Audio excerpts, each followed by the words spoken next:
Oi pessoal, tudo bem? Vamos para mais uma aula aí de Física Geral 3. A gente vai continuar a aula passada, que foi a aula de potencial e energia potencial elétricos, tá? E hoje vai ser a aula número 2. A gente vai fazer uma interpretação bem interessante em cima das equações que nós vimos na aula 1. Vamos embora. Ei, lembram da aula passada? A gente mostrou na aula passada as relações entre trabalho realizado pela força elétrica, pelo campo elétrico, e as grandezas com potencial elétrico, né? Então, a gente mostrou que o trabalho pode ser calculado como Q vezes campo vezes a distância, não é isso? Lembrando que essa distância é a distância paralela ao campo elétrico. Não importa a trajetória, só importa a distância em linha reta paralela às linhas de campo elétrico, né? E nós também mostramos que ED, que é o produto campo vezes distância, é o que a gente chama de VAB, que é a diferença de potencial entre dois pontos, A e B, né? Alguns livros chamam de U, outros chamam de ΔV. Eu prefiro chamar de VAB, que é VA menos VB. Então, isso daqui, VAB é VA menos VB, o potencial inicial menos o potencial final. Então, se ED é VAB e trabalho aqui é D, trabalho pode ser escrito da forma Q vezes VAB. E aí, interessante, pessoal, a gente fazer uma discussão mais profunda em relação a essa equação daqui, tá? Primeiro é o seguinte, vocês lembram lá de Física 1, tá? Se não lembram, eu vou relembrar, que quando você estudava trabalho, você tinha duas interpretações para o sinal do trabalho, né? Você podia dizer que o trabalho era positivo, e aí chamava ele de trabalho motor, e isso normalmente significava movimentos espontâneos, né? Quando os corpos faziam naturalmente um determinado movimento. Por exemplo, uma bolinha cair em direção ao centro da Terra na gravidade. E tinha um trabalho negativo, que era chamado trabalho resistente, que acontecia quando você tinha que gastar energia para o corpo realizar aquela tarefa. Por exemplo, para você levantar um corpo sobre a superfície da Terra, você tem que gastar energia para fazer ele subir. Essa mesma interpretação vale aqui agora, e ela é bem importante. Vejam que coisa interessante. Em que condições esse trabalho aqui ele é positivo, né? Vamos imaginar agora, primeiro caso, a gente lidando com uma carga positiva. Então, uma carga positiva dentro de um campo elétrico que vai fazer um determinado movimento. Se ela é positiva, o trabalho é igual a... Você vai ter um cara positivo aqui, que é o Q, eu vou chamar de mais Q, propositalmente, só para a gente enxergar o sinal. E eu tenho duas possibilidades, eu tenho V de AB positivo ou V de AB negativo. Vamos começar com V de AB positivo, mais V de AB, tá? Claro que quando eu fizer o produto de dois caras positivos, esse trabalho vai dar motor, né? Movimento espontâneo. Quando é que V de AB é positivo? Bom, eu escrevi ali há pouco, mas vou reescrever aqui, só para vocês relembrarem. O V de AB, ele por definição é potencial do ponto A menos o potencial do ponto B. Ponto A é onde o cara estava, ponto B é onde a carguinha vai, né? Então ele estava aqui, mais Q. Em A, vai fazer uma trajetória qualquer e vai para B. Então existe um potencial aqui em A, VA, e um potencial elétrico, VB em B. Para V de AB dar positivo, como V de AB é VA menos VB, para isso aqui dar positivo, VA tem que ser maior que VB, concorda? Então VA tem que ser maior que VB. Senão essa diferença não ia dar positiva. Essa é a primeira condição que a gente está vendo. Então, para uma carga positiva realizar trabalho motor, né, o V de AB tem que dar positivo.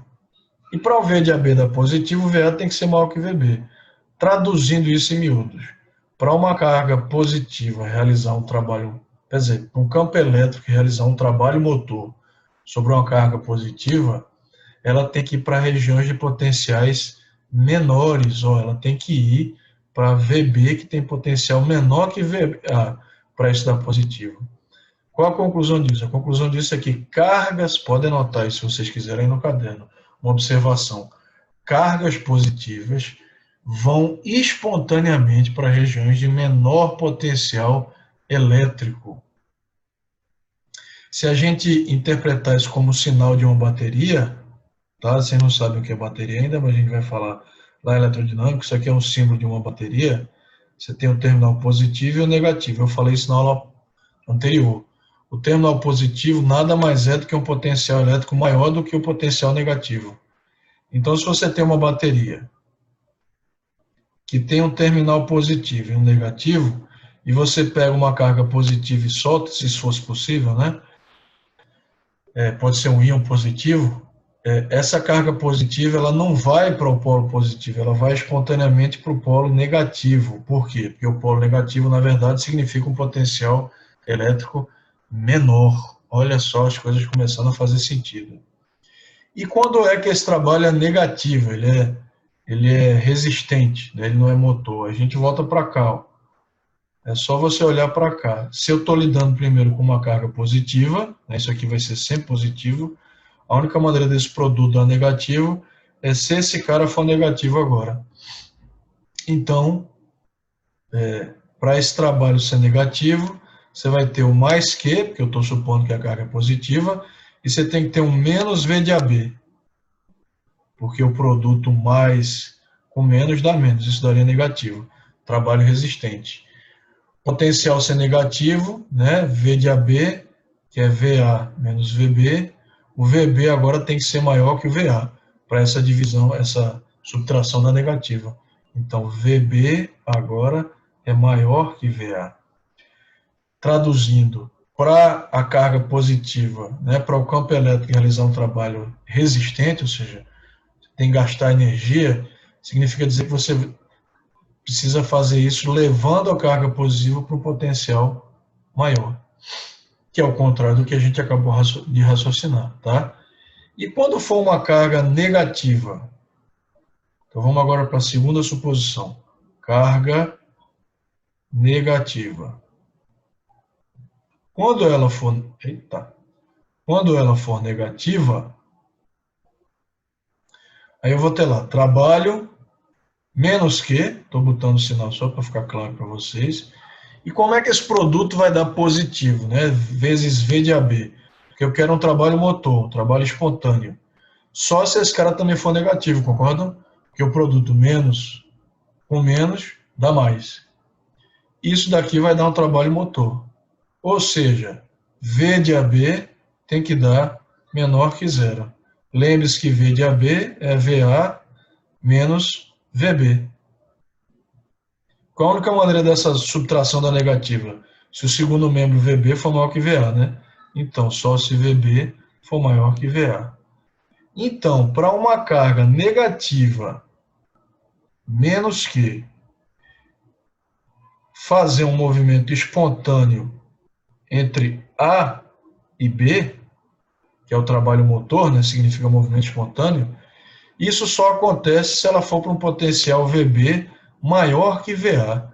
Então, ó, se eu tiver aqui VB e aqui VA, ela vai sempre para potenciais maiores. Então, cargas, anotem essa observação aí, que é a interpretação dessa função aqui, dessa equação, tá? O sinal dessa equação.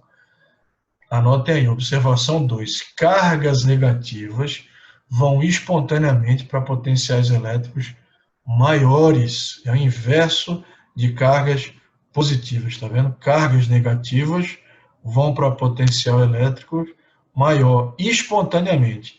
Como é que você nunca mais esquece isso? Pensa no potencial maior como sinal positivo da bateria da pilha. E pensa no potencial menor como sinal negativo. Então está aqui, menos mais. Se você solta uma carga negativa aqui, vocês acham que ela espontaneamente vai para o menos ou para o mais? Carga negativa gosta de quê? De terminal positivo. Então, se você solta uma carga negativa aqui, ela vai espontaneamente para o terminal positivo da bateria, que significa potenciais maiores. Isso vai fazer mais sentido, gente, quando a gente entrar lá em eletrodinâmica, a gente vai falar de circuito elétrico, de corrente elétrica. A gente vai falar que os elétrons, né, que são os portadores de carga por materiais sólidos, eles vão espontaneamente para o terminal positivo. Vê que coisa interessante. Então, tudo faz sentido. A origem está aqui na eletrostática, tá? Então, essa interpretação vem, mais uma vez, da equação trabalho é igual a Q vezes V de AB, tá? Então, essa interpretação que leva você a pensar que esse trabalho pode ser positivo ou pode ser negativo. Anotaram as observações que eu falei para anotar, né? Próximo passo que a gente tem que falar de uma coisa bem legal também são as chamadas superfícies equipotenciais, tá? Superfícies equipotenciais. Potenciais. Esse nome equipotencial, superfícies equipotenciais, lembra o que para vocês? Equipotencial. Concorda que esse equi vem de igual, né? Então, equipotencial significa superfície que tem o mesmo potencial elétrico. O que é isso? Existem superfícies reais ou imaginárias onde o potencial ao longo de toda essa superfície é constante. Significa dizer que se você vai de um ponto dessa superfície para outro ponto, o VA vai dar igual a VB. Então, o V de AB vai dar zero. Então, numa superfície equipotencial, VA é igual a VB. Então, quando eu fizer lá o V de AB, né, que é VA menos VB, a diferença de potencial, isso aqui vai dar zero. Ué, e lá o trabalho, como é que fica? Trabalho é igual a Q vezes V de AB. Se eu estou dizendo que esse cara aqui é zero, o trabalho vai dar zero. Conclusão interessante sobre a superfície equipotencial é que se você transporta uma carga ao longo de uma mesma superfície equipotencial, independente da trajetória que você faça, como VA é igual a VB, não haverá realização de trabalho. E que superfícies equipotenciais são essas? Vamos imaginar primeiro uma carga, né, pontiforme mais que ela gera campos divergentes, a gente já sabe disso lá, desde a aula lá de campo elétrico, né? Ela gera um campo cujas linhas são divergentes, saindo da carga, né? E onde é que você teria uma superfície equipotencial aí? A superfície equipotencial, por definição, ela sempre corta as linhas de campo, formando 90 graus com ela, corta perpendicularmente. Então, essa esfera aqui imaginária seria uma superfície equipotencial. Veja que ela corta as linhas de campo, sempre formando 90 graus com essas linhas. Significa dizer que se você sai de um ponto aqui da superfície equipotencial e, independente da trajetória que você faz, e volta para a mesma superfície equipotencial, o VA aqui e o VB são iguais. VA igual a VB. Significa dizer que se você pegasse uma carga elétrica aqui nesse ponto, uma carga Q0, e transportasse Q0 ao longo de toda essa trajetória, e ela voltasse para um ponto nessa mesma superfície equipotencial, o trabalho para transportar Q0 seria zero. Então, anotem aí, o que é uma superfície equipotencial? Uma superfície onde o potencial elétrico não varia. E colocar também como observação que a superfície equipotencial é sempre perpendicular às linhas de campo elétrico. E aí, só tem essa superfície equipotencial? Não, na verdade tem infinitas. Se eu for mais para longe aqui, ó, eu consigo fazer outra esfera. Deixa eu apagar aqui essa rebarba. Outra esfera tridimensional, onde o potencial elétrico aqui é o mesmo. Se você está se afastando de uma carga positiva, né, é de se imaginar que esse potencial vai diminuindo. Então vamos colocar números aqui. Não se importem por enquanto de onde eu tirei esse número, tá? São números imaginários. Então você imagina aqui que você tem uma carga aqui mais que positiva, e eu vou pegar diferentes superfícies equipotenciais. Essa aqui mais perto de Q, é uma distância R1 de Q, ela vai ter um potencial que eu vou marcar como, sei lá, 10 volts positivo. Aí eu vou pegar agora outra superfície potencial mais distante, tá? Estou fazendo na mão, viu, gente? Imagina que isso é uma esfera. Potencial dessa próxima superfície eu vou baixar para 8 volts. Uma superfície mais distante ainda, essa superfície aqui, ó, eu vou marcar como 6 volts e assim por diante. Mas em cada superfície equipotencial, o potencial não varia ao longo dela, só quando eu passo para outra superfície equipotencial. Claro que agora, se eu trago uma carga elétrica Q0, vamos colocá-la positiva, mais Q0, ela faz uma trajetória super maluca e ela para aqui nessa outra superfície potencial, cujo potencial é 6 volts, não importa a trajetória. O trabalho para transportar essa carga Q0 dessa superfície que vale 10 volts para de 6 seria mais Q0, que é o valor dela, né? Vamos supor que eu tivesse esse valor, V de AB, que seria VA menos VB. VA é a inicial, que é 10. VB é a final, que é 6. Então, isso aqui ficaria trabalho igual a mais Q0 vezes 10 menos 4, 4. Isso aqui vai dar positivo, trabalho motor, espontâneo. Claro que é espontâneo. Veja que a carga positiva está indo para regiões de potenciais menores, que é indo para mais distante da carga que está gerando lá o potencial. Então, a gente acabou de ver isso. Vocês anotaram essa observação aí, que cargas positivas vão espontaneamente para potenciais menores. Veja que se eu traçar uma linha de campo aqui qualquer, ó, saindo da carga Q, né, divergente, o campo elétrico aqui é, veja que a superfície equipotenciais sempre cortam, interceptam essa linha de campo, formando 90 graus com ela. E se não fosse uma carga elétrica?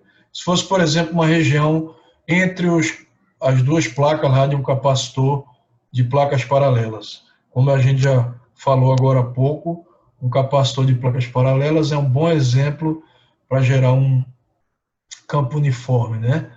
Então imagine que eu tenho linhas de campo aqui, ó, paralelas. Eita, que a mão hoje está ruim, viu? Deixa eu tentar mais uma vez, gente, aqui. Melhorou. Então imagine que eu tenho um campo aqui uniforme, tá? Linhas paralelas e equidistantes. Não interessa por enquanto quem está gerando esse campo aqui para a gente, tá? Só me interessa que ele é um campo uniforme. Como é que seria a superfície equipotencial aqui? Uma superfície equipotencial.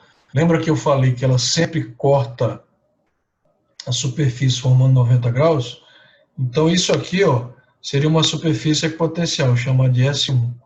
Veja que ela corta, não está muito certinho aqui, mas me desculpem aqui a munheca, viu, gente? Isso aqui seria uma superfície equipotencial. E isso aqui seria outra superfície equipotencial. Significa dizer que, se você pega uma carga elétrica, qualquer que seja o sinal dessa carga, e sai daqui, faz uma trajetória maluca, qualquer que seja, e volta para cá, se você voltou para o mesmo potencial, o V de AB aqui vai ser zero. Você não realiza trabalho para fazer isso, o trabalho é nulo. Agora, obviamente, se você pega uma carga elétrica, sai daqui, faz uma trajetória ali maluca, e para aqui, como são superfícies equipotenciais diferentes, né, S1 e S2, agora você vai ter realização do trabalho. A dúvida é, se você tem linhas de campo, né, horizontais, como eu coloquei ali no exemplo, vou usar a régua agora só para facilitar a minha vida e ficar bonitinho, tá? Então vou usar a régua e vou deixar essa régua aqui na horizontal para eu fazer linhas também horizontais, tá? Cadê? Fica em zero, danado. Pronto, ficou. Então tá aqui minha régua e eu vou só fazer linhas de campo aqui. Então tá aqui uma linha de campo. Aí eu vou afastar um pouquinho aqui. Vou fazer outra linha. E vou fazer outra linha aqui. 3 linhas de campo são suficientes para eu mostrar o que eu quero para vocês aqui, tá? Pronto, então usei a régua, vou colocar as setinhas agora referente para o sentido onde está o campo elétrico.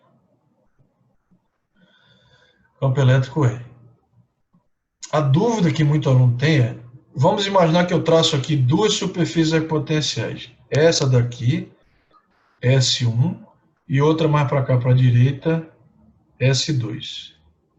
Se o campo está apontando para a direita, o potencial aqui dessa superfície V1 e dessa superfície V2, eles têm necessariamente alguma relação, ou seja, V1 é maior que V2 ou V2 é maior que V1 sempre. Para você entender isso, tá? Uma maneira interessante é você usar o exemplo lá da equação do campo elétrico. Imagina que você vai largar aqui uma carga positiva, mais que zero. Pelo que a gente aprendeu lá no comecinho de força elétrica, se a carga é positiva, força e campo apontam para o mesmo sentido. Então significa dizer que essa carga positiva vai ficar sujeita a uma força elétrica para a direita. Ou seja, caminhar para a direita, para essa carga, é caminhar no sentido da força. É fazer um movimento espontâneo, né? Caminhar no sentido da força elétrica. Se ele é espontâneo, essa carga positiva, vocês anotaram agora na observação 1, que para uma carga positiva realizar um movimento espontâneo, ela tem que ir para potenciais menores. Pronto, acabamos de responder a pergunta. Se ela vai espontaneamente para potenciais menores, significa dizer que V2 necessariamente é menor que V1. Vê que interessante.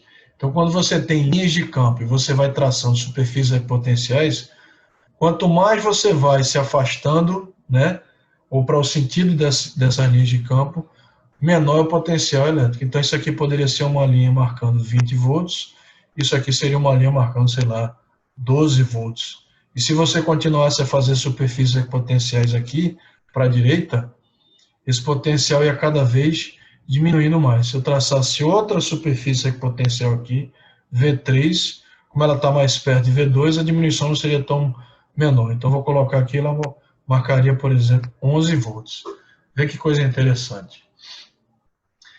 Da mesma forma, o raciocínio inverso, se você marcasse uma superfície equipotencial aqui, né, mais para a esquerda, ao longo dessas linhas de campo aqui, esse potencial dessa superfície S4, tá? Vou chamar de S4 aqui, ele teria que ser maior do que 20, ele seria, sei lá, 22 volts. Então, à medida que você vai caminhando, esse potencial vai diminuindo. Interessante isso, né, gente? Pensar dessa forma. É muita abstração, tá? Mas nada também que não seja acessível. Vejam que hoje, nessa aula de agora, eu não mostrei equação nova nenhuma. A gente só trabalhou em cima daquela equação W é igual a Q VAB, e a gente interpretou os sinais e definiu que era a superfície equipotencial, tá? A partir de agora a gente pode caminhar adiante aí para os próximos conceitos. Então, até a próxima aula.